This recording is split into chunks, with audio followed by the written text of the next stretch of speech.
Hello there, I'm Ash, but you could call me JD. And ahoy and comic book hunter, also known as just Hunter. And this is a Hero Story, episode 102, and we're joined by a special guest at Comic Rebirth on Instagram, our good friend Harper. Harper, welcome. What's going on, guys? It's great to have you on the show, and this is something that I'm glad we were able to work out. This is something that I've wanted to happen for a while. We've been talking so much on Instagram between both Hunter and I. We've talked to you for what feels like forever now, and it's great to have you on the show. Mm-hmm. And I'm going to drop a truth bomb on Hunter that he probably doesn't realize. My name is also Josh. The Josh gang unites. See, Gang unite.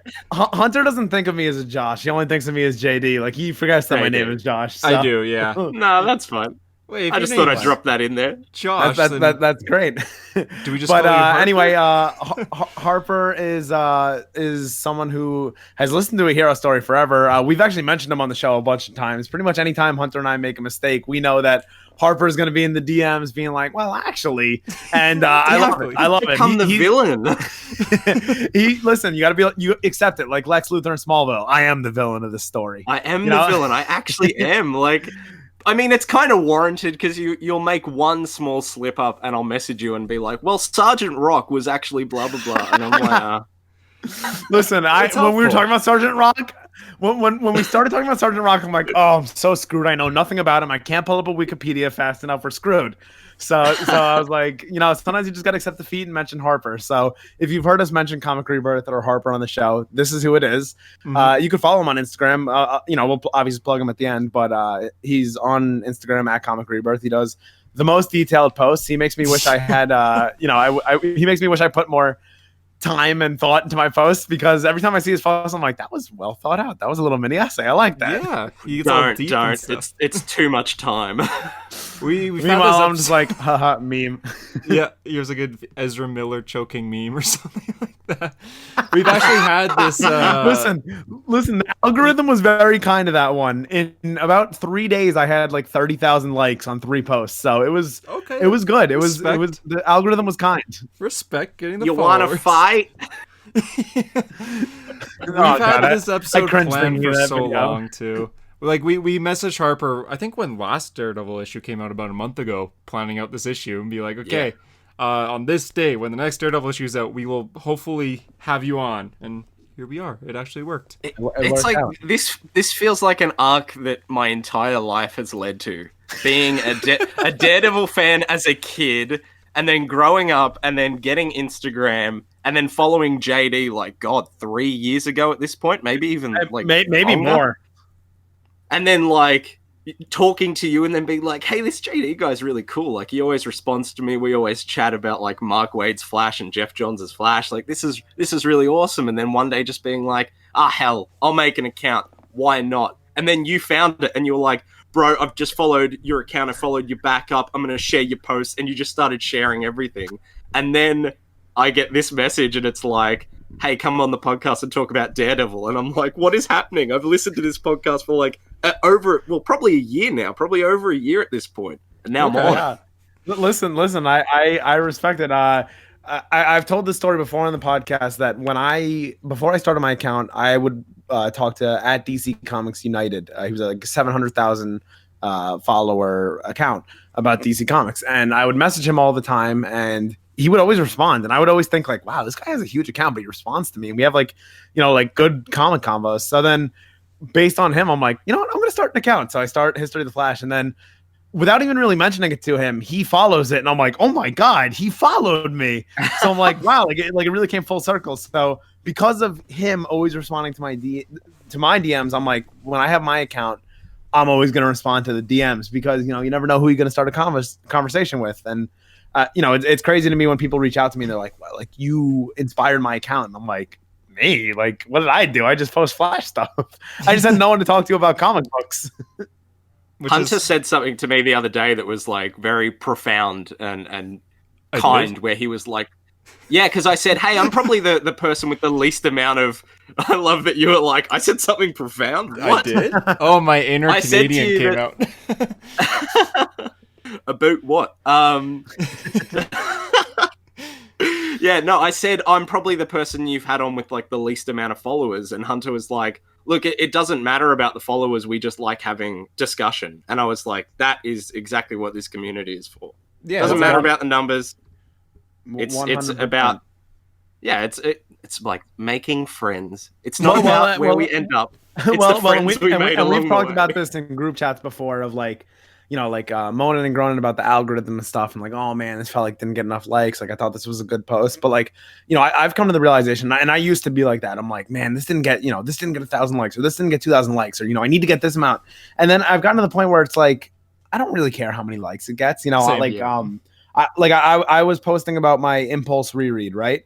And a lot of the posts were doing okay. Some did very well, some did okay, but I didn't really care about the likes on any of them.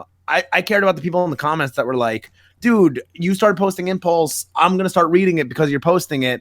And then people reaching out to me in DM like, dude, I loved Impulse and I read it because of you. And I'm like, that was the goal all along of like, if one person gets into comics because of me, like that's great. I want to share my love with someone else. So, you know, that's really been the best part of my account. And that's why, like, to this day, like, I really don't care about the likes, you know, the follows. It's nice. And, you know, I do well for myself and I do, you know, appreciate it. And, you know, I guess it's easy to talk from my position of like, well, I do have the followers, but truly the followers don't matter like as much to me. It's like, it's the meaningful comments I get. It's the, you know, it's the Harpers of the comment sections that are like, you know, talking like this in-depth stuff, and I'm like I'm like, I love it.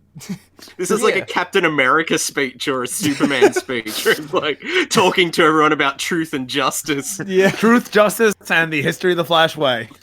All the comments being like, "That's not Barry Allen. What are you doing?" But yeah, I mean, well, dude, where is Harrison Well? Oh God. And anyway, since we've already been way off topic on this podcast, you know, if you've listened to the podcast before, this isn't usually how it starts. We usually start with the news of the week, which is Hunter's section. So I'm going to throw it over to him. But that was a great conversation to start, and let's get it with the news. I mean, yeah, with the hero story, we get off topic a lot, but I find a lot of people tend to like those off topic discussions where we just kind of go with the flow, which will happen a few times here. I mean, we had Harper on mostly to talk about Daredevil, which we'll get to. But until then, here's the news of the week. If you want to skip ahead to the news of the week, there should be timestamps in the description. The comics, or if you want to skip ahead to the comics of the week, sorry. We are reviewing Daredevil number 21, X-Men Fantastic Four number 4, The Flash number 758, Shazam number 13, Batman number 95, which is the start of the Joker War. We also have little bonus comics being Batgirl number 47, Aquaman number 61, Justice League number 49, and I think that's everything. I might be missing one or two. But yeah, this is actually a huge episode. So going over news of the week, there's not really much live action news, but there's a lot of comic news with upcoming solicitations for comics coming out in October. The only live action news was New Mutants is not going to change their release date, their August release date, until it is the very last minute. So you could have tickets to go see New Mutants, and then the next day, hey, never mind, we're not coming out. So yeah, it's not gonna happen. It's never coming out at this point. Just release it on Disney Plus at this point. Like I don't get it. Just release it. Yeah, I know it will come out. I'm sure it will come out, but it's funnier in my mind if we just pretend that it's not going to come out. Like the fact that it got pushed so much, and then it was finally coming out, and it was like, all right, here we go, the New Mutants, and then a worldwide pandemic came along, and New Mutants was screwed again. Yeah, and even then they didn't delay it with no release date. They just kept pushing, like, okay, we'll release it here. No, we'll release it here. And it's gonna be so weird to watch because there's a lot of young actors in there, and they look way different now than when they filmed it in like 2001 or whenever this movie was filmed. It's been a while. It's been a long time, so it's gonna be a little weird, especially if you watch Game of Thrones, because I know there's a lot of Game of Thrones actors in there that look completely different since it was shot like 2 seasons before the show ended. I was gonna say, it's weird. It's weird to see Maisie Williams in season 8 of Game of Thrones, where she's like this fully developed adult badass like assassin character, and then go back to New Mutants where she's a kid again. Yeah, it's like gonna be so weird. I'll be like, what? I watched you grow up in another show, and now you're a kid in this movie that's coming out this year. It's so strange. This year in like quotes, yeah. Well, yeah, okay. 2021 more likely. Yeah, it likely won't happen anytime soon, but we'll keep you guys updated here on A Hero Story. That's it for live action news. Now for all the comic news, which solicitations would start to come out kind of briefly when we released last week's episode of Hero Stories. So we'll start with the DC news. This is probably a big one for JD here. There's a new Flash writer, not Williamson. I didn't write down what his name was. So Kevin Shinnick. Okay. He's not the biggest comic writer. He's written a few Spider-Man issues here and there. He's mostly known for Robot Chicken, but he's done like a few issues here and there. But yeah, he's a relatively unknown comic writer. What I've said for a while is that I'm okay with someone kind of new taking over on Flash. I mean, it would have been cool to see like Tom Taylor or someone like that, someone that you could trust. Yeah. But at the same time, I'm kind of just like, it felt like for me, Jeff Johns did some stuff beforehand, but he made his bones to me on Flash. That was where he kind of like showed I could do this long ongoing and it's going to be epic. That's what set him up to be the Green Lantern writer and all of that. So, and JSA and all that. So I think, if a writer can make his bones on Flash, I mean, let's look at Joshua Williamson before he took over on Flash. What was he known for at that point? A few Batman Superman issues from 2008. Yeah. What was he relatively known for? A few New 52 fillers. Like, he wasn't really known for anything, and then he gave us a Flash run. So yeah, I'm kind of okay with Shinnick. Now, some people are telling me that they think it's just a filler writer, and that if there's a reboot after Metal, then that's when we're going to get our real writer. Either way, I'm interested to see what Kevin Shinnick's going to bring to the game. I actually messaged him on Instagram. I found his Instagram and messaged him, and I was like, hey, just wanted to, on behalf of the Flash community, welcome you. And I got left on red, but it's okay. He read the message. So he read it. Okay. Oh, damn. JD's used to that. Like, maybe he'll be a future. Listen, maybe he'll be a future podcast guest. We have a good luck with Flash creative teams here. Oh yeah, that's a good point. I love that comic creators, like artists and writers, if you message them on Instagram, there's a 95% chance that they're going to respond, and they're always super friendly. Like, I reached out to, I don't know, like, I know it's like an alias, I don't think it's his real name, but Kafu, the dude who's doing the art for the new Iron Man series, I reached out to him and just said, like, love what you've shown us so far, like the sneak peeks and everything. I'm making a post on what I'm excited about in the series, and he was like, yeah, send it to me, send it along, I can't wait to read it. And then nice. I did, and he liked it, and he was like, oh, great post. And I just love that comic creators are so in tune with it. I love that I'm telling this story based off of JD getting left on red, though.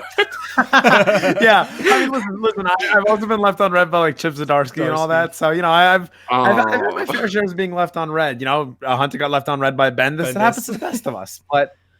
Yeah. Best one for me was Jeff Johns. I told him how big a fan and how big an impact Wally West has had on me, and he just said, "Oh, thank you so much." And this is like when he just first got Instagram. I got the same exact thing to me. I messaged him like, "Thank you for everything you did," and he was like, "Oh, thank you for supporting," or "Thank you for reading." And I'm like, my heart literally dropped when I saw a message from Jeff Johns. I was like, "Hi, Java, hi." It's God himself. I know, honestly. Doomsday Claw, Dark Side Or. Like, he's done some great stuff in the past, yeah. But it's cool. I'm totally accepting like a new Flash writer. It's better having this writer where we don't really know what to expect than one that maybe we all just dislike. We're like, oh no. Yeah. So I agree with that. I agree with that. Like, this guy could really make his name on Flash, and I'm ready for that. Mm-hmm. I do think it may be a little bit of a filler arc. Like JD was saying that some people think it might be just a fill-in writer. It does kind of, because it's Alchemy, right? He's using Dr. Alchemy. Yeah, Dr. Alchemy. To me, like, I could be wrong, but I feel like everyone's Flash run starts with well, actually, no, Jeff Johns' didn't really start with like a big story, but I don't know. I just can't expect a new writer coming in and being like, all right, the first thing I'm going to do is use Dr. Alchemy. Well, to be fair, with Jeff, the original plan was we're going to give you one arc, Wonderland, and that's going to be it. And then we're going to move on to the new Flash writer. And then because Wonderland was so well received, they're like, all right, you know what? We want you to stay on. And then he ended up doing this, great grand run. As for Shinnick, Williamson mentioned to us that, he told us he couldn't tell us what he told the new Flash writer, but he wanted him to use a villain that Josh wanted to use in his run, but never got a chance to, which is now we know is Alchemy. So I was hoping that was Daniel West. I thought it was gonna be Jay West too. Like when he was talking to us, I almost wanted to blurt out. See, I already did one blurt to Josh when he was talking about Scott Collins, and I was like, Blitz! And then I was like, oh god, I just blurted Blitz out. Yeah, but that's okay, because it's literally the greatest Flash story that's ever made. So yeah. See, Harper, this is why you're on the show. You speak great knowledge like this. Best Flash. Sometimes I'll walk down the street and I'll just be like, Blitz! And people will be like, what? Yes. But sometimes you'll get that one person like, oh yeah, Zoom, yeah. Exactly. And that person was JD. It was most likely me. Yep. Oh, JD, you went to Australia. You didn't tell me. Oh, finally. Yeah. Maybe I think I'd stand out a little, but one of us. Italian mob boss in Australia. Happens. So within October, there are actually technically 4 comics ending. There's 2 that have just been announced though. So the 2 that were just announced are Batman the Outsiders ending at issue 17 and Batgirl ending at issue 50. These are both Rebirth comics. The other 2 are 3 Jokers, which we all knew was only going to be 3 issues, so that's coming to an end in October. And damn, I should have wrote it down. There's Red Hood and the Outlaws. Red Hood, and also Justice League Odyssey is ending. Oh, it is. Alongside Batman and the Outsiders, Justice League Odyssey is ending, and also Shazam is ending, which we know of. So Shazam's ending in September. A lot of books are ending in the fall, which is leading a lot of people to at least think about reboot talk. Which some people are thinking post metal. Will we see a reboot? Death metal, yeah. I'd say with all these books ending, I wouldn't totally throw it off the table. I think there's a chance. Not reboot, but relaunch. I don't think they're going to reboot. Well, that's what I mean. Not like a full New 52, but a full rebirth type thing. Yeah, which was in the end they'll have one event like DC Universe Rebirth, where there'll be like a one shot that's double the size of a regular comic. Ton of stuff happens, and then new number ones, new creative teams, new people, new writers, new artists, stuff like that come in. Yeah, which I'd be okay with. I'd like that actually. I think that would be pretty good. But yeah, those books are ending. Oh, sorry. I was just gonna say I don't really like the fact. I like the idea that after Metal they're gonna try and change things up, and a lot of series are ending and new ones are starting. But stop going back to number ones. I know they sell, but I love when series just go forever, and instead of being like, oh yeah, that run went for 40 issues and by one writer, I rather that's The Flash by Mark Waid, or you know what I mean? So that you can collect them in trade.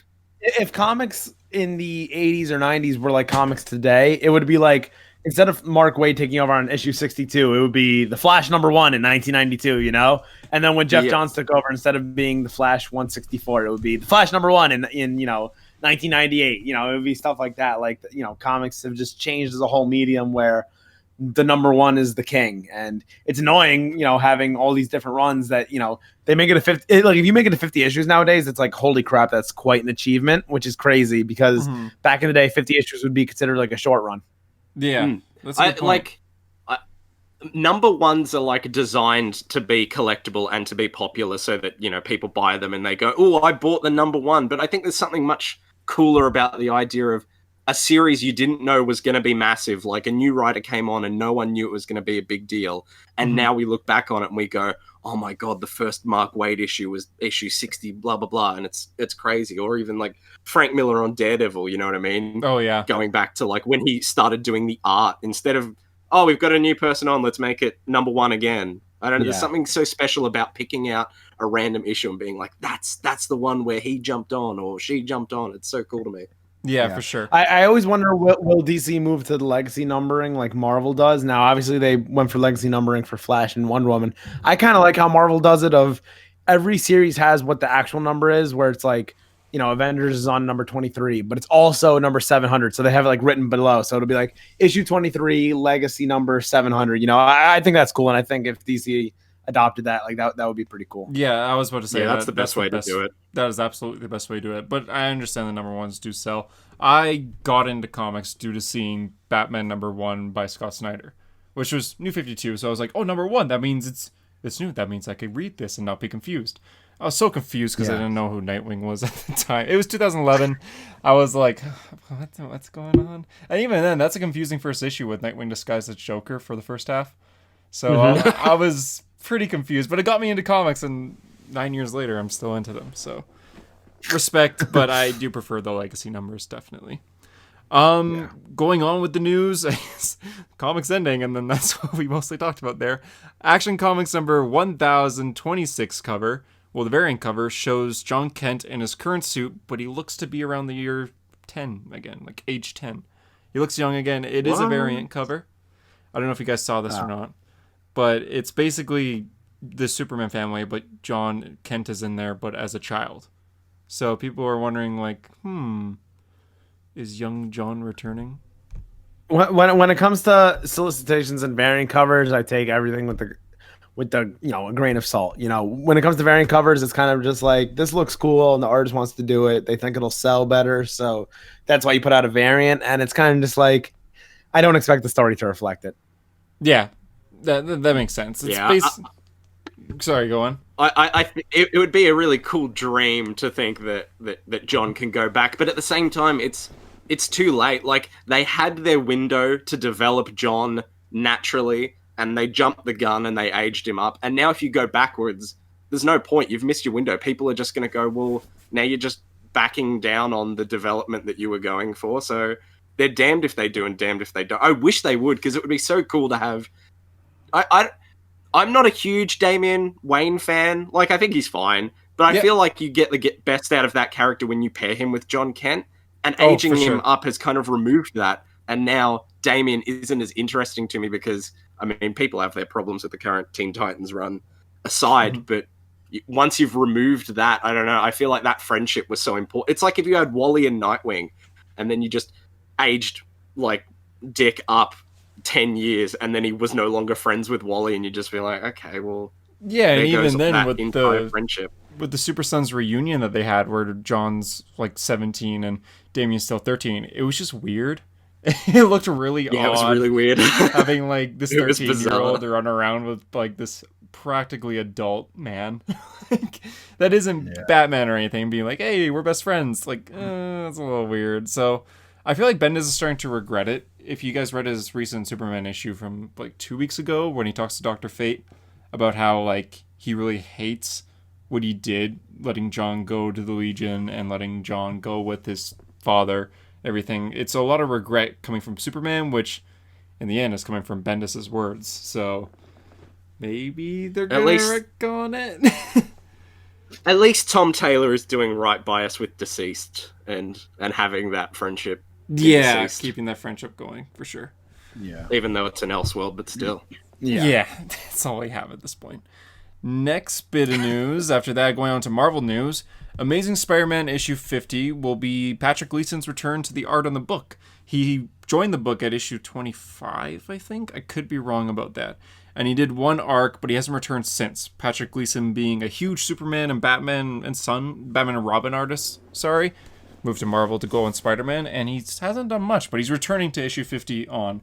Issue 50 will be the start of a new arc revolving Doctor Strange. So... thank God Gleason's returning. I love the current art of Spider-Man, how it's the guy who did the Invincible series, but Gleason's art's so good. It's so nice. So yeah. Gleason's like as sad as I was to lose him on Young Justice, his Spidey art like more than made up for it. So he actually did the free comic day issue. I don't know if you guys got that for Spider-Man. I just got it this past week, and it's his art's spectacular for Spider-Man. I did not get that. Use a pun. Nice. Yeah. Spectacular. I would say it's a little meant on purpose. I would say his art is amazing and superior, if you ask me, but that's just... and it is the ultimate art for Spider-Man. $20.99. I don't know. I was a little... I tried.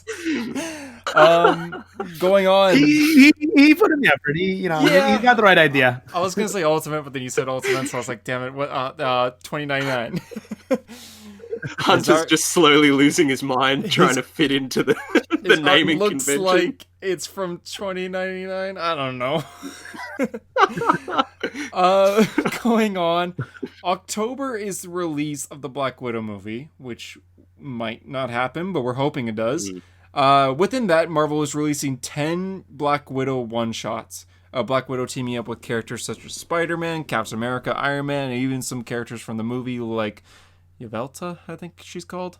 But there's going to be 10. They're going to be called True Believer Black Widows. And there's going to be 10 of them. They're all going to be coming out all in October, separate days. Well, it's a very Marvel thing to do. I feel like this is something that's kind of normal, like where it's either when a movie's coming out, they'll do a variant with every, and DC does this too now, which I don't know, I find it frustrating.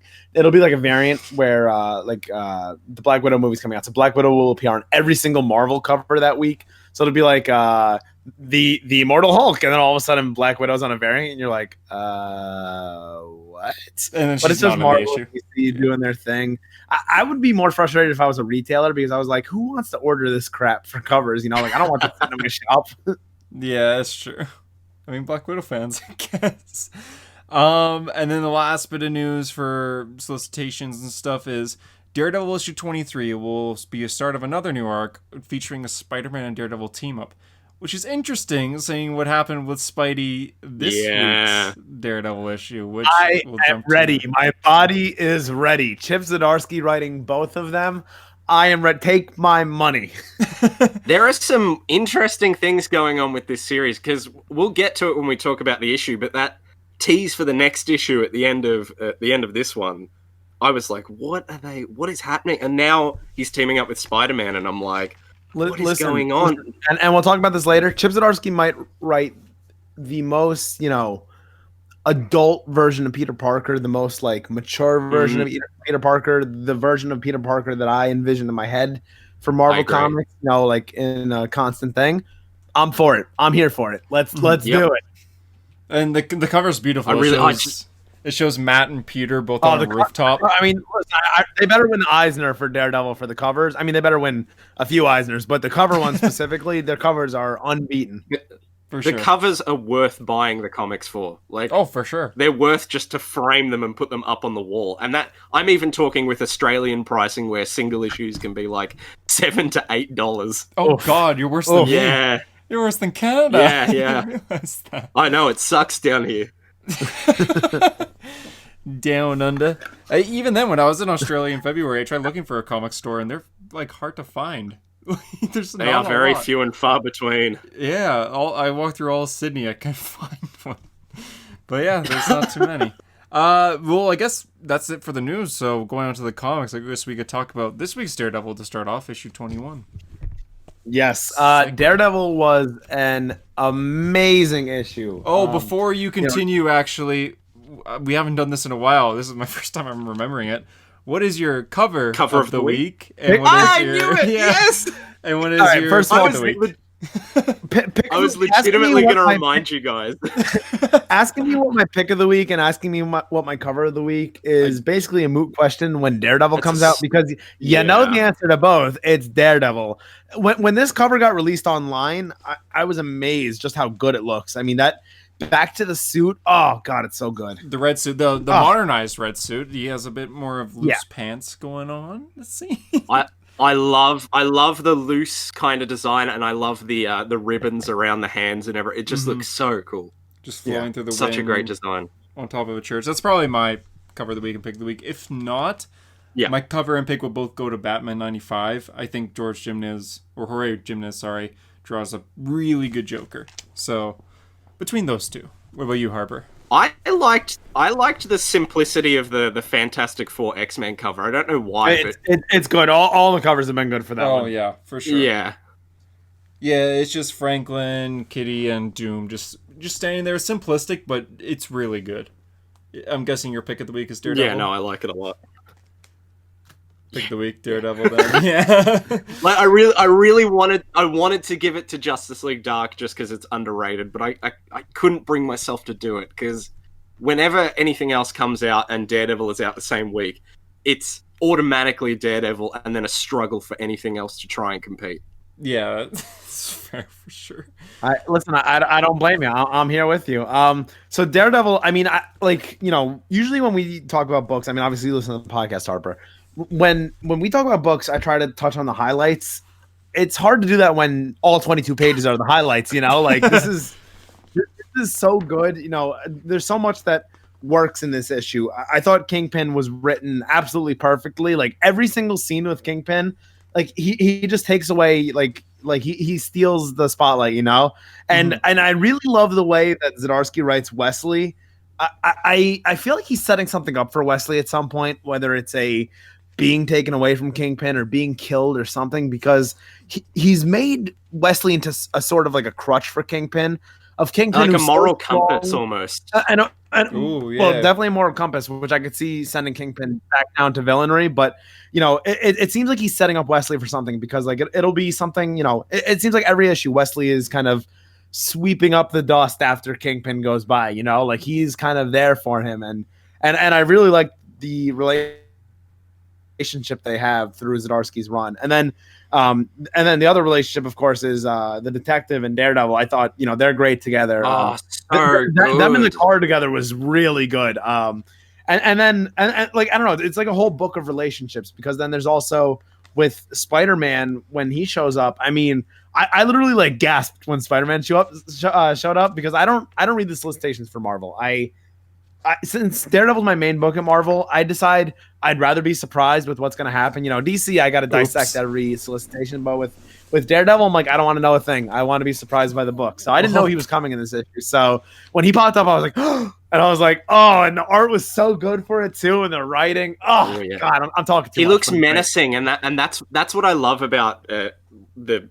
Anytime Spider-Man appears in this series, that he just looks so menacing. For some reason, he reminded me of the new Invisible Man movie, where he's just this presence in this mask, and he's just standing there, and you feel intimidated, because we're so used to we're so used to at the moment, like how Spider-Man has been portrayed in media, because they want to bring him back to being young and being, hey, Mr. Stark, hey guys, what's going on? Because that's what the movies are doing, so they want to try and make him younger. And I love that comics are just not doing that and continuing on in the fact that Peter is an adult, and comics like Daredevil are showing that he is intimidating. Like, if I saw that Spider-Man in an alley, I would be terrified. I would be just as scared as if it was Batman or Daredevil or someone who's known for their intimidation factor. Fear, yeah. Just the white eyes kind of slanted in the darkness kind of just reminds you of Batman too.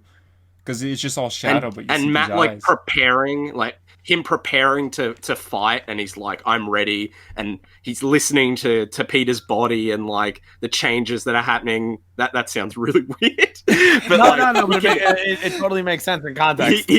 He can like, he's like, oh, I know if he's gonna make a move or not, and then Spider-Man's just like, all right, well, if you're lying to me, I'll be back. And it's like, oh damn. And then and I gotta say, I kind of love the way Zdarsky writes this, because he steers clear of both cliches of heroes meeting up and just being buddy, you know, everything's great, or heroes meeting up and like hating each other. He's able to make them kind of have like a friendly rivalry with their stakes here, and you know, I'm watching you. Like the way he writes it, it literally feels like a drama TV show, and it's done so well. Like, it's really done to a T. And you know, seeing Matt back in the suit is really good. And even for a few pages where he's just kind of going through the city, like I really felt myself getting chills and goosebumps, where like, you know, he's just going through the city again. Like, it really feels like just classic Daredevil again. But where the issue ultimately ends up is with him returning to prison. Now, my worry, which shouldn't really be a worry, but my worry is that the hero going to prison story has just been done so much. It's been overdone. Now, I'm worried about, you know, being cliche, but at the same time, Zdarsky was able to pull off the I'm no longer Daredevil. You know, that's a very cliche story of I'm no longer the hero, I don't wear the suit anymore, to a T, right? It ended up being great. So I do trust him to do it, but I do get kind of nervous with the hero going to prison. You know, like it just happened in Captain America, and it lasted like what, an issue? It was 2 issues. Here's the thing, though, is that when Brubaker first started on Daredevil, right after. This is going to be spoilers for. Does anyone care about spoilers for Brubaker's Daredevil? Do it. Oh, I've read it, so we're good. Hunter? Yeah. No, just say it. Say it all. All right, cool. It starts with Matt in prison, and that first arc is Matt in prison, the Devil of Cell Block D. And it's him like teaming up with the Punisher in prison. So if Matt is going back to prison in this, I feel like it's the opportunity for the series to either do it differently and show a different angle, because I trust that Zdarsky can do a similar idea, but in a totally different way. Or we're going to be reading it going, I've read this before, like tone wise, setting wise, character wise. Devil in Cell Block D is one of the greatest modern Daredevil stories. In my absolutely opinion. Absolutely is. Yep. It's. I heard someone, I don't know if it was Comic Boy. It was, yeah. Right. He said it's the best story since Born Again, and he's 100% right. So there is some nervousness, but like I've said before, Zdarsky hasn't let us down yet, so I do trust him. I trust him to get it done. I gotta say, when Matt shows his face, when the guy wants to know who he is under the mask, the art in those 3 panels, like I love the way they did the paneling there, but just showing his face, oh my god, and everything, so good. That I didn't expect. For some reason, too. every time I see his face in this series, just the way he's drawn reminds me of Kurt Cobain. And Nirvana has always been one of my favorite bands, so it's every time I see them, like, yeah, there's Kurt Cobain if he was Daredevil. Also, did you catch that line about the guy saying how, oh, well, now that we can have superheroes come to court and testify? Do you guys know how that began? That was wasn't it the last Daredevil run, Soul's run, or? Yeah, in Soul's run, yeah, that was Daredevil's entire thing, is that in order to get people to testify against Kingpin to get him kicked out as mayor, he went through the process of being able to get heroes to testify in court but still keep their identities. And I thought that was such a cool bit of like consistent continuity for Zdarsky to bring that up but not make a big deal out of it. Because the dude who's telling it to Daredevil standing there, like in his mind, he must just be like, yeah, that was me. I did that. But it's never addressed even more than that. It's just the one line, oh yeah, superheroes can testify in court now. I thought that was so cool. Yeah, it's good for continuity. And now I said, I said, after 22 issues of perfection, like it's hard to pick something. Even after the 22 pages, that tease of the next cover, because I told you I don't check the solicitations. Holy crap! When I saw that next cover with for those who don't know what I'm talking about, it's Iron Man with like the Daredevil horns. I was like, my jaw dropped. I was like, holy crap, what's going on? Is Tony coming in? You know what I'm like with. Yeah, like, and you're a big Iron Man fan, right, Harper? I mean, tell me about it.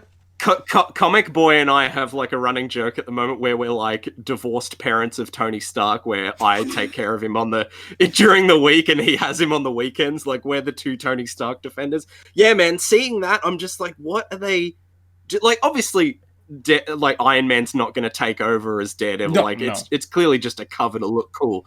But to see, like, you guys know that my top 3 favorite characters since I was a kid were Daredevil, Iron Man, and the Flash. Mainly Wally West, but the Flash in general. Mm-hmm. Seeing Daredevil and Iron Man come together, like, I mean, the only time you really ever see that was like Superior Iron Man, and that was cool. But that was when Tony was being a prick because of all the Axis stuff.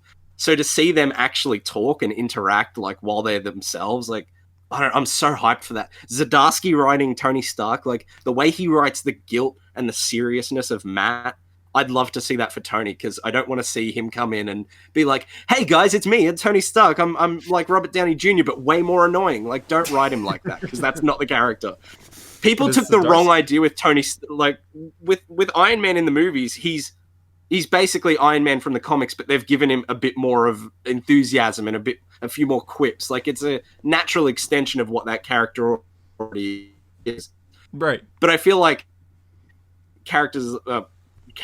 writers like Dan Slott kind of took the wrong idea from that, and they were like, let's just make him like real goofy. And I'm like, he's not goofy. Like, don't write him like that. He's more stoic and sarcastic. He's almost like Wally from the 90s. Yeah. So yeah. Oh, that's a good point. Yeah. Tangent, sorry. No, you're good. I like to hear it. To me, the issue is a 10 out of 10. I'm sure the same goes for both of you. I mean, it was such a spectacular issue, and I'm like some comics I think are struggling with the loss of time between COVID, where you have a big jump between issues. I mean, it feels like Daredevil didn't skip a beat. It's like the hype's still here. On to the next one. Exactly. If you're listening to this podcast and somehow still not reading this book, what are you waiting? You're a fool. Get on it. It's the best comic. If you start reading right now, you have 20 what is it? 21 straight issues right now that you could read. It is amazing. I can only imagine how it reads in trade. There's 3 trades out. Go read it. I mean, if you're waiting, I read the first 7 issues in a row, and when I got to the end, I'm like, oh no, issue 8 isn't out yet. Yeah. What do I do? That was like my biggest achievement on a hero story was when I was like, Hunter, you need to read Daredevil. I was like, please, whatever you do, I make a lot of recommendations for comic stuff. This is the one to take most seriously. And I was like, seriously, I watching. I just read Marvel and trade, so I'll try. And now, boom, I start Spider-Man because of that, and it's so good. Watching Hunter's like journey with Daredevil has been so cool for me because I love watching movies and TV shows with people to like live like vicariously through their reactions. Like I see how they react to something and I go, oh yeah, I lived that. Like you're kind of reliving it.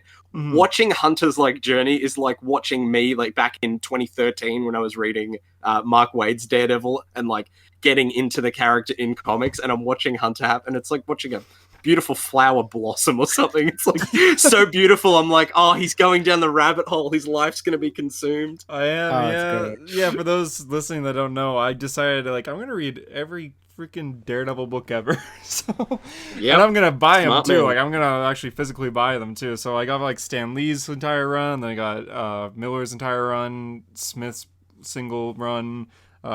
Sales, then Bendis's, and I'm just working my way up to Zdarsky, which I'm already caught up on, of course. But man, Daredevil's really good, and this issue's really good. And I was just gonna say real quick, I feel like Daredevil won't go to prison. I know we were just all talking about, oh, he's gonna be in prison. Will this be the same story? I feel like he won't, and I think judging by the next issue with Iron Man appearing, I feel like maybe they'll have something like Daredevil's going to prison on TV or something. Tony sees that, and somehow Tony gets him out legally. Of course, I don't think Daredevil's going to want to escape and be a criminal, but I think that would be awesome. Something with Iron Man paying off his crime. You're making Harper's dream here. If Tony Stark's written well and saves Daredevil, don't tempt Harper. Don't ruin his dreams if this doesn't come true. Tony Stark saves Matthew Murdock. Oh man, like that to me is like when people talk about the next Tom Holland Spider-Man movie, and they're like, they should get Charlie Cox's Daredevil to be, Peter's lawyer. And I'm like, yeah, that sounds cool. I doubt they'll do that. And now you're talking about Iron Man saving Daredevil after like the last time they met where they were enemies in Superior Iron Man. And I'm just like nerding so much right now. I'm like so excited because like it's going to be one of those things where we're talking and you get so excited and hyped about the idea, and then it comes out and you go, oh, they have like one page together and that's it. Okay. You'll make like a cameo in the background or something. Yeah, great. Do you guys know? Yeah, no, it'll be Dan Slott's Iron Man. No, I think in just a month. Yeah, probably. I mean, this book is weird where it's like 18 issues a year, so it'll occasionally have a kind of like a double ship, but it's fewer and far between. But the annual's coming out like relatively soon as well. I'm so ready for the annual. Oh, that cover is good. Yeah, when does that come One out, more though? Day. Oh, okay. So, I thought that was next month. The annual will be next month because I just looked it up. Daredevil issue 22, unfortunately, comes up September 23rd. So it's going to be a while. The day before my birthday, but the annual should be coming out soon? I don't know. August 26th. August 26th for the annual. So I guess next month we have the annual, a bit of a break, and then we get into Daredevil again. That's a week after my birthday, August the 13th. We're getting some nice Daredevil birthday gifts. I know, right? To jump back on JD's thing about Wesley, I don't know if this is what Zdarsky is actually inspired from, but I feel like it's heavy inspiration from the TV show where Wesley is like the rock for Kingpin, and then as soon as Wesley is killed, that's when he's like completely lost it. He's almost animalistic. He's unchained. But I think Chip could be building to that, and I think it would be brilliant because I think the way he's been able to do shock and awe has been really good. It hasn't been used for like how can I surprise you this time? It's really been like genuine, and I think he's just been building him in the background, like kind of enough that we're like not fully noticing him. He's kind of just like happening at the same time as everything. But I think it's building to something bigger, and I'm excited for it. I'm ready for it. I'm here for it. It's gonna happen. Hell yeah. Yeah, I guess that's Daredevil. So Flash this week. My main thing here is wow, Christian Duce's art. I mean, I say it every time, but I really love his art. I think, if anything happens from Williamson's run that stays, I really want to see him on art in the future because the way he draws is just so clean. Like certain things too, like hair. The way he makes like Avery's hair look so cool. I don't know. It's like I'm a sucker for those kind of things. I even think the way he draws Eobard in this issue is really cool. When he sneaks up behind Trickster, like I was like, oh man, that like I could picture that happening in live action. That reminded me so much of the Flashpoint Paradox movie. You know the opening of the Flashpoint Paradox movie where he's working with the Rogues? Yeah, that I don't know, it just reminded me of that. Do you guys remember I did that interview with Alvaro, the dude who does the Justice League Dark art? Yep. I told Christian Duce about that, and he said when he's free, he's going to do an interview like that with me, and I'm so. Oh, that's fantastic, Christian's great. I've such a cool guy on Instagram. He's very nice. He's very kind. I'd be curious to see what he has to say to you because he's really got a clean style, and I like how he's kind of come out of nowhere. Like Josh even talked about like how Williamson talked about how they kind of just used him as like a filler issue one time, and they really liked his stuff, so he stayed on. Like I love stories like that. It is. As for the issue itself, the ending definitely caught me by surprise. I forgot this was happening. Like I remember reading this in solicitations, but I just completely like blocked it out of my mind. But I do like the return of Barry Allen nods. Were there? Oh yeah. When he talks, he says where was it? He talks about how he came back and he tried to be the Flash, but he wasn't really Barry. A lifetime ago, I came back from the 25th century and I tried to be the Flash. I wore his face and tried to run in his shoes. Your presence was still felt even though you were dead. It was impossible to replace the legend of a dead man. Which, when him saying replace the legend of a dead man, all I could picture was Wally slapping him with that big splash page where it's like, "You're no Barry Allen," and you're no Barry Allen. The second best Flash story ever written. Correct, Harper. Correct. I'm shocked I didn't catch that for the Return of Barry Allen reference. I mean, Williamson told us, and he's like, you guys are gonna catch things that like, the average Flash fan may not. Like, it's for those of you who are like those deep Flash fans, and I think that's one of them because right away I was like, boom, Return of Barry Allen. I was like, awesome. Oops. Can we just point out that this is another issue where they have to like force Barry to find a reason to get rid of Avery and Wallace from the story? I noticed the same thing. Like clearly every time, like, hey, we want you, just get him out of the way. But like every time, it's like, all right, I'm gonna send you off to this. Have fun camping. Yeah, he's like, oh well, Eobard would come for you guys first, so I'm just gonna ship you guys off. Get out of here. And I'm like, god damn, they underuse those characters so much that I wonder why do you even have them in the run? It almost feels like it like DC editorials, like you've got to have these characters, and Williamson's like, I just want to write my goddamn story. They always kind of feel like side characters. I mean, I think in Finish Line they'll play a bigger role, but anyway, the ending of this issue with Eobard kind of becoming Barry, a little comic booky, but honestly, I think it could be interesting. I just JD. Yes. I just want to point out, it's not Eobard, it's Uncle Eobard. Uncle Eobard. There's not a lot of flack online from that line where the Tornado Twins call him Uncle Eobard, and it's so weird. It's not, it's a little odd, but either way, it honestly didn't bother me that much. It also didn't bother me that much. I mean, I saw it and I was like, okay, I would have just said Eobard, but whatever. But I saw everyone online was making a big fuss about it, which was cracking me up. But anyway, when he becomes the Flash, I was like, I just read Mercury Falling, which is the Impulse story about. It's essentially Impulse's return to Barry Allen with Inertia posing as Bard Allen, which is brilliantly done, and the reveal is so cool. So I'm like, all right, you know what? The villain posing as the hero sometimes can be really awesome. And I could even see Eobard as Barry linking up with Avery and Wallace and lulling them into the false sense of safety, and then him doing Eobard things. Like I really do think we could see some Return of Barry Allen type moments where the guy who's posing as Barry Allen is doing some strange things that makes the heroes go, wait a minute, like Why is Barry You worried acting me this way? so much then. You freaked me out because I thought you were about to say, yeah, I think we might see Eobard in Barry's body hook up with Iris. And I was like, dude, that is so creepy. That is the creepiest thing I've ever heard. It was me, Barry. It was me. I'm the father of your kids, Barry. Oh, he's not. He's Daddy Eobard, not Uncle He's Eobard. Daddy Eobard. Oh me. no. I can't wait to hear awful. someone out of context clip me saying Daddy Eobard and seeing that on Instagram DM one day. Here's a real clean one. Daddy Eobard. Oh, with the ASMR voice. Too. That was great. Can we point out that Barry's dad is in this issue?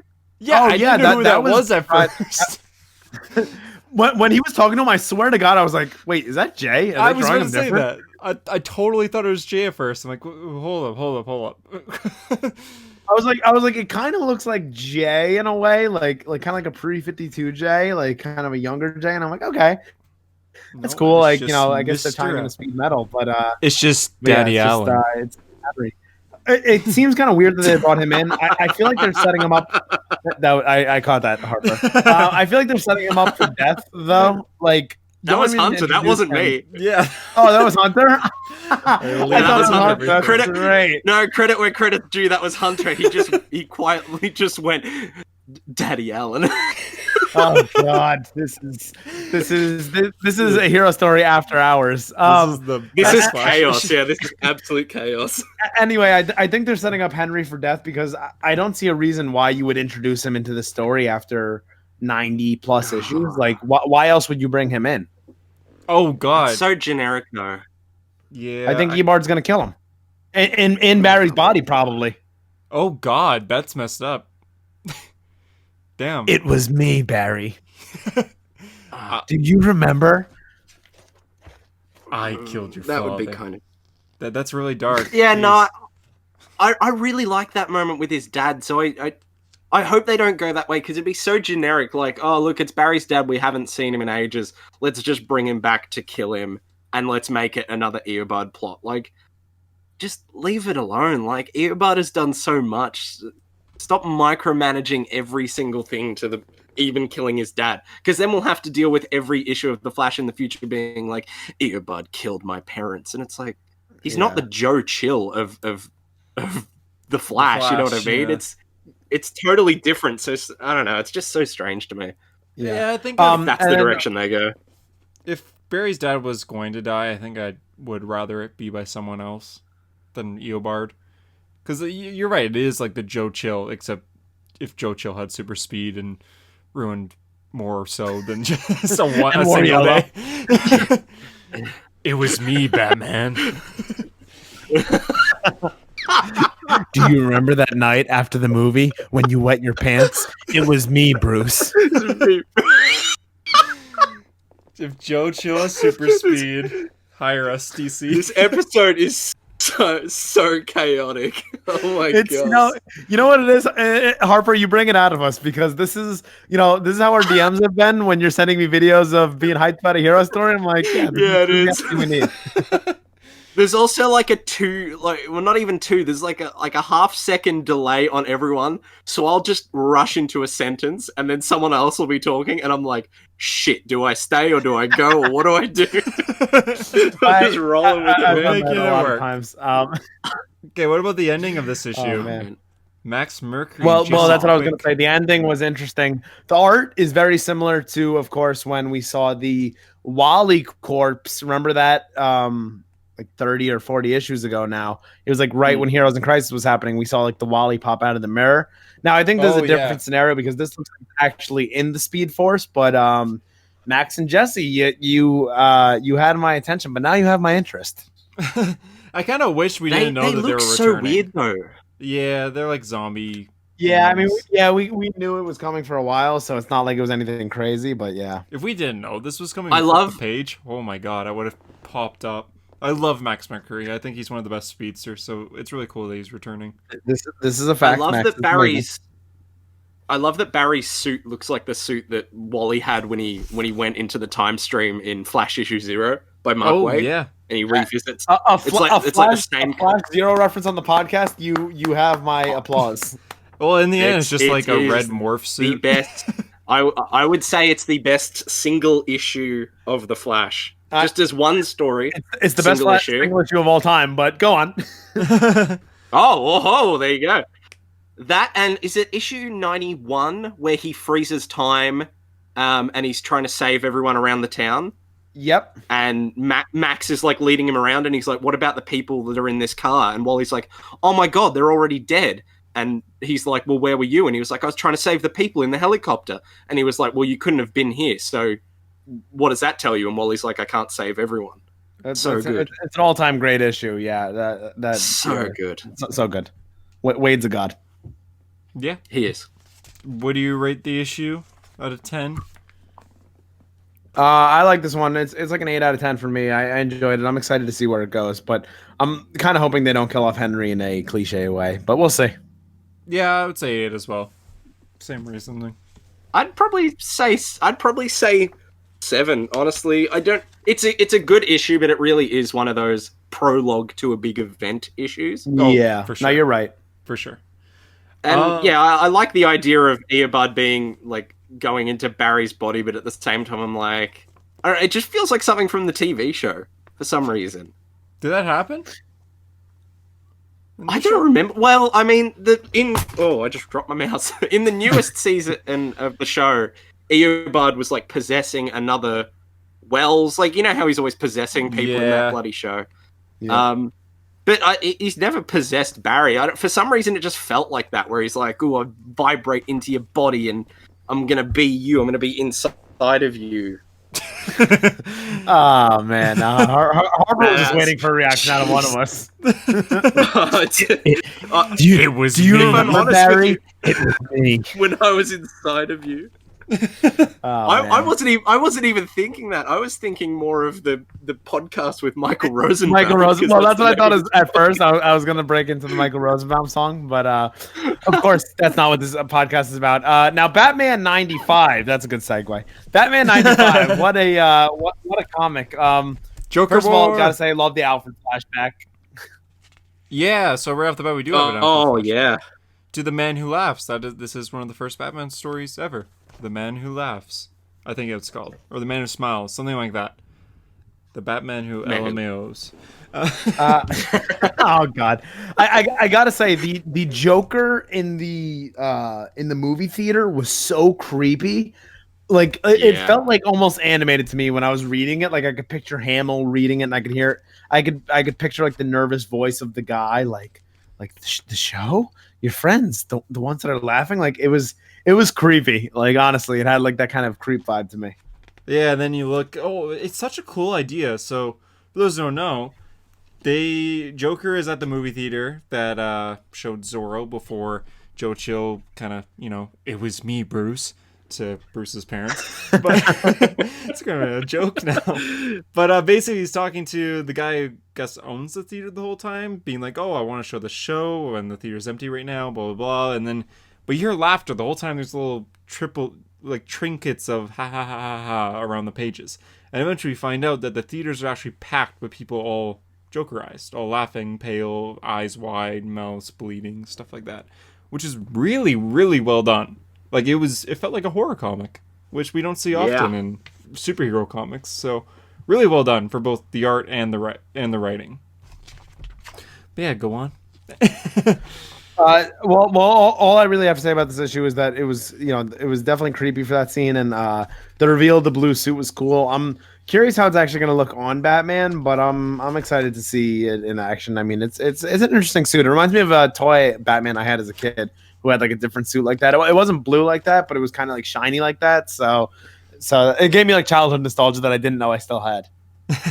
Yeah, it does definitely feel like a variant suit figure in like an Arkham game or an action figure. Yeah, it does. I love the origin of it though. How Lucius didn't make it, Bruce didn't make it, Alfred did, but Alfred couldn't show him because he passed away. So I do like that. It looks like Bruce is going to wear this in like honor of Alfred. A lot of Alfred callbacks to this too. Makes me kind of feel hopeful that maybe we'll have him come back. I hope. Hopefully not in a cheesy way. Even with the ending. I'm not going to say the name of the website because I don't want to give attention to like clickbaity articles. but I immediately after this issue saw an article that was like, did Batman just bring spoiler back? And they were just talking about that last line where he's been infected with like the laughing gas, fear toxin, and the Bane's the Bane's venom.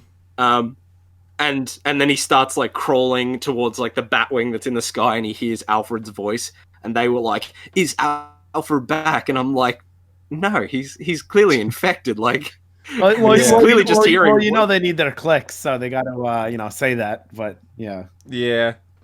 All in all, though, I would if he was actually back, it would be so random.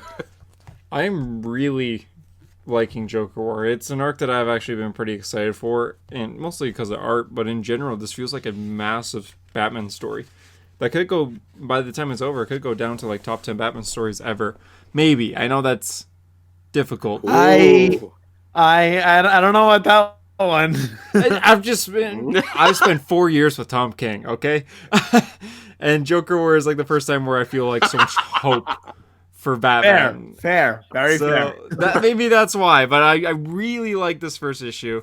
I love how they're developing the guy in the red suit. I don't know his name. He's always talking about like my client, stuff like that. I think his design's really cool, and please be good. I mean, Nightwing's returning in this. The whole Bat family is going to be involved. I just have so much hope. Please be good. Good start so far, though. Yeah, the Punchline stuff was interesting. I think that's a character that's taken off purely because of design and not really writing. Yeah. Like, you guys read you read the Joker, like, the Joker anniversary issue. Her origin in that. I love we don't know how to. We were just talking earlier about how we don't know how to pronounce his name, Tinian or Tynan or whatever, however we pronounce it. I say Tinian, but I know I'm wrong. I love him, but like that origin was so weird and try hard and edgy, where it was just like, society edgy. Doesn't get me. You want me to be one way, and you're talking in my ear about how I should be, but like I'm choosing my own way. I was like, okay, cool. We live in a society kind of thing. We do, in fact, live in a society. Yeah, I see what you mean. Yeah. Punchline has been kind of as for Joker War, we'll see how it ends up. I mean, I was kind of against the story just as a whole, because I don't know, it feels like like the Batman event that you'd expect. Like when it comes to events, I kind of expect I don't even know how to phrase this. Like I'm having trouble getting the words out. I could tell. Joker War seems a little shitty to me, I guess. Yeah, I know. It's sometimes I Michael Scotted that sentence. I just hope I find it along the way. Yeah. Joker War feels like a story, a massive story that was supposed to be built up over like an entire run, but wasn't, because King's got like cut short. Like, it's almost like it was supposed to be the end of Tinian's like 40 or 50 issue run, and now it's like, this is the big ultimate Batman story that's going to stand up there with like the Killing Joke and death in and death of the family. But we haven't really built it. Like, his entire run has just been this, or leading to this. Yeah. No, I agree. It does feel like it should have like that. Like, this should be like the end cap of, like some big run, and it's kind of placed early in his run. But we'll see how it ends up. I mean, the first issue, has me somewhat excited for something, so we'll see. Now a comic that is wrapping up, this past week was X-Men Fantastic Four #4.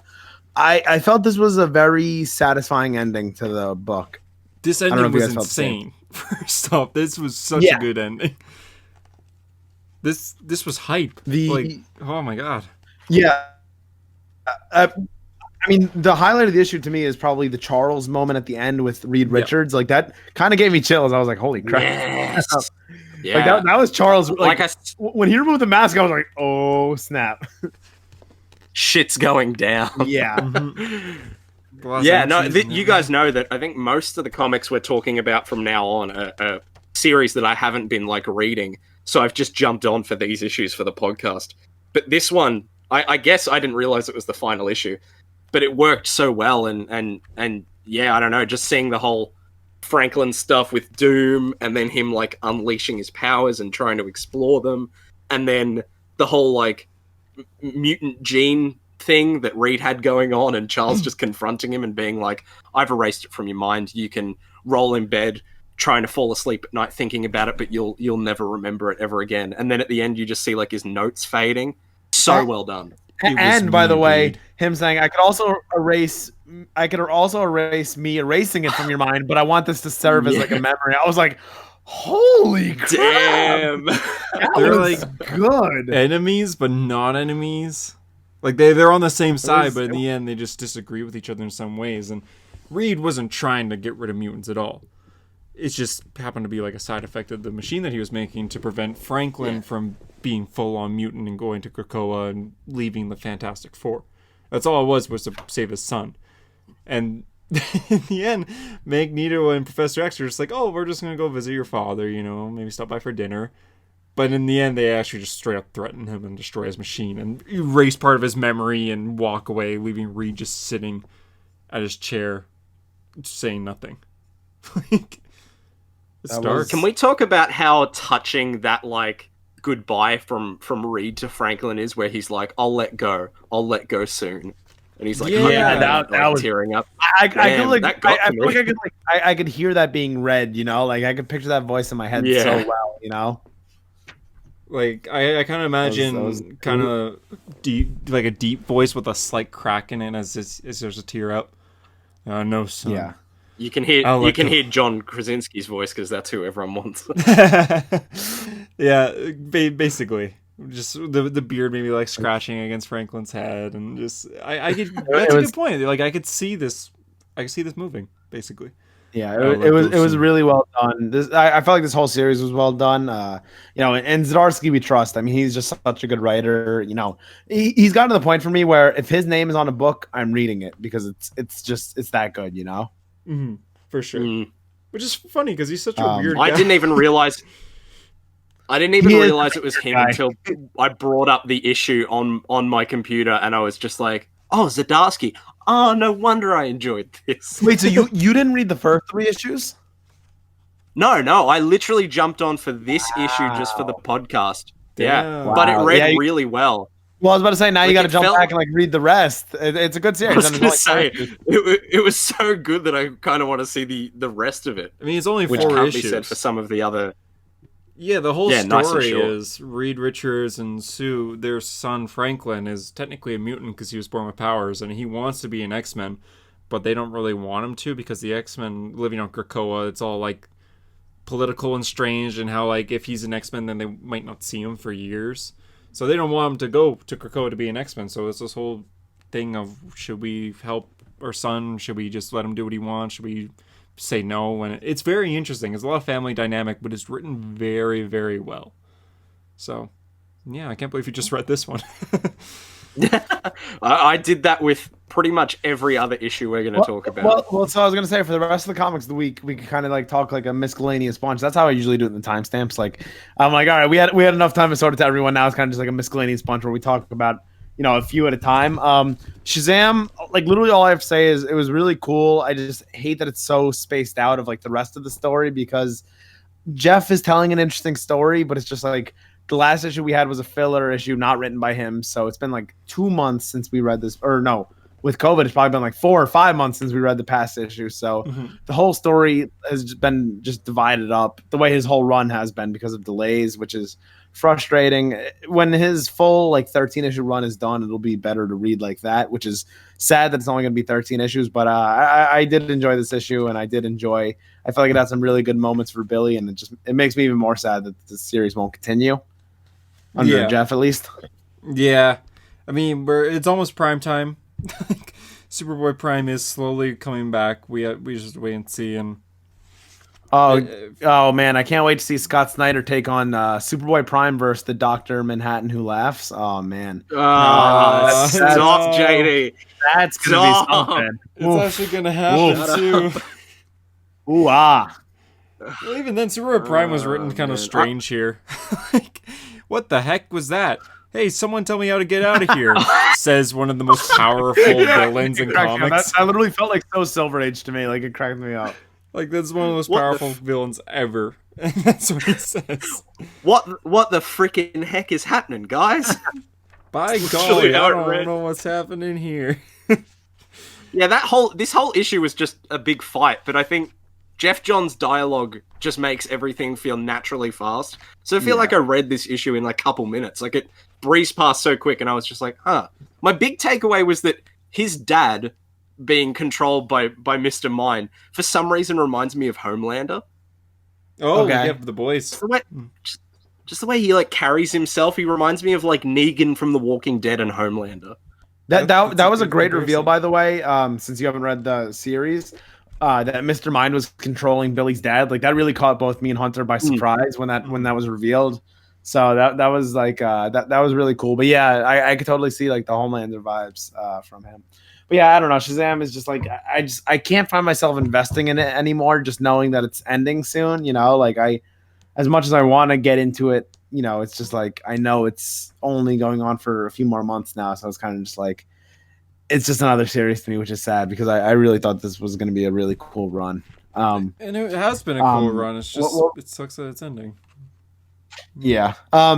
Now, Justice League, which is technically last week's issue, but we're going to talk about it this week. What a stinker of the last two issues where they're just so out of character. Now, it's not written. It was Venditti writing after Snyder, and then after Venditti finished his little short run, they handed it over to the guy who's writing The Dreaming, Simon.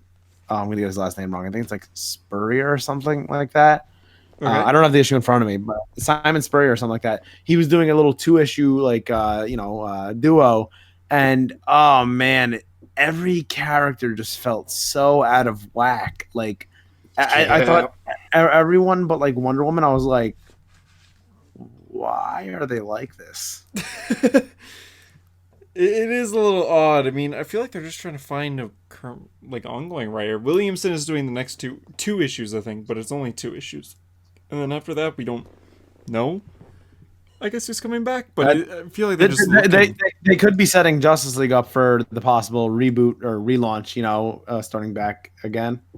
Yeah, probably. After it hits issue 50, It's weird because this is issue 49. Next of issue the is issues 50. that I just... Of all the issues that I just jumped into, having not read everything before it, this was by far the worst. And I thought that maybe it was just because I hadn't read the stuff leading up to it, and I was like, maybe the JD and Hunter will tell me, oh no, it's been good, you just got to read it in context.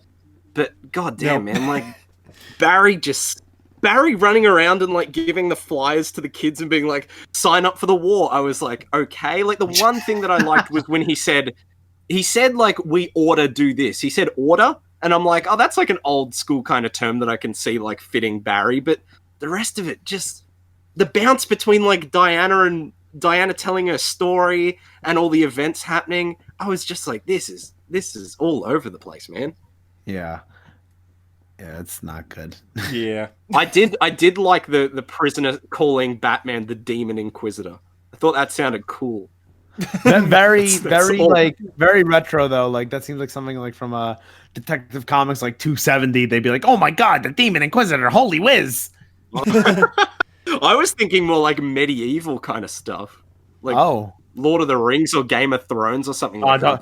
Don't say Lord of the Rings too loud. Hunter's gonna hear you. I'm a big Return of the King fantasy fan. So. Is that like his secret identity? Like, you say it and you just lose your mind. It's like his dark. Like, if we say Dark Side War, Hunter gets like the eyes lit up. When we talk about Lord of the Rings, his eyes light up. Are we talking about Dark Side War? Well, hey, we can actually talk about Dark Side War because I did say before the podcast I've got some opinions. Oh no. Boy, I'm literally sitting back eating the popcorn and watching you two go at it. All right, let's do it. I'll drop it real quick and then we'll move on. Okay, the first volume of Dark Side War. Yeah. is amazing. Yeah, agreed. The second volume's fine. Just fine. Okay, well, hold on. It's fine. Hold on. Why? I don't know, because I read them...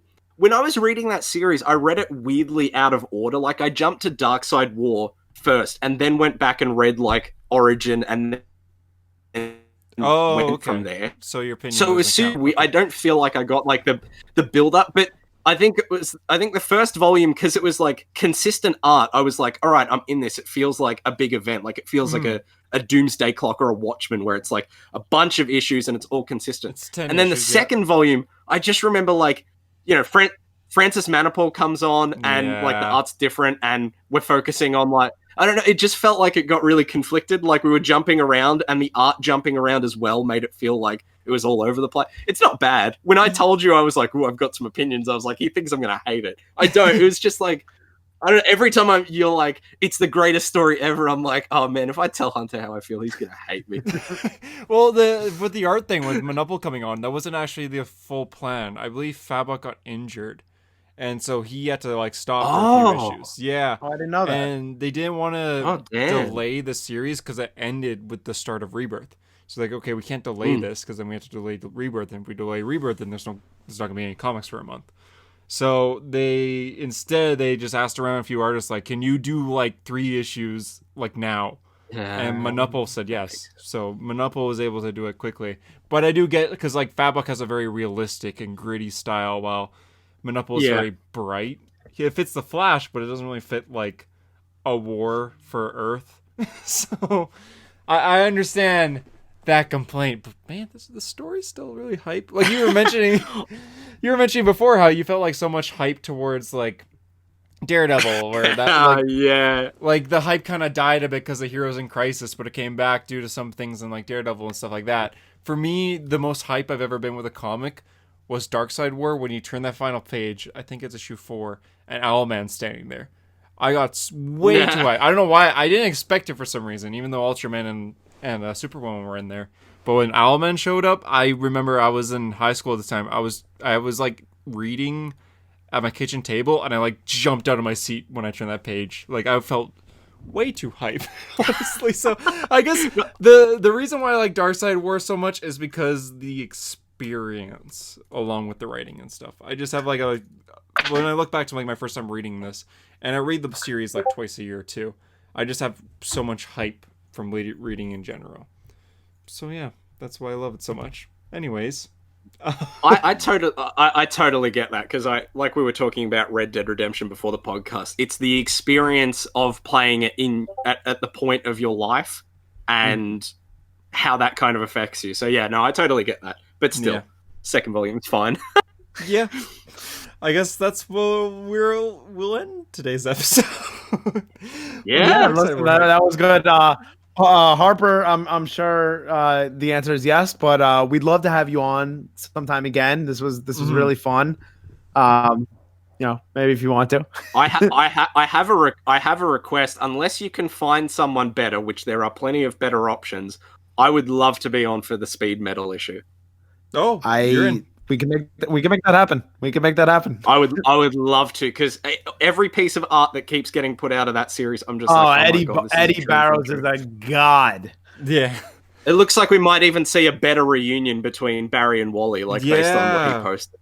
Exactly. Oh, and he called her Linda West. Oh, he's so good. Love Eddie. Oh yeah. Oh, I'm gonna cry. Oh man. We'll have you on but anyway, Harper, yes, we'd love to have you on for that. That'd be great. For sure. Anyway, that's the end of the episode. So if you're listening on iTunes, we appreciate a 5-star review. If you're listening anywhere else, we appreciate a follow / subscribe. For a hero story, I'm JD. I'm Hunter, and thanks for being a hero. And remember, every second is a gift. Goodbye. What?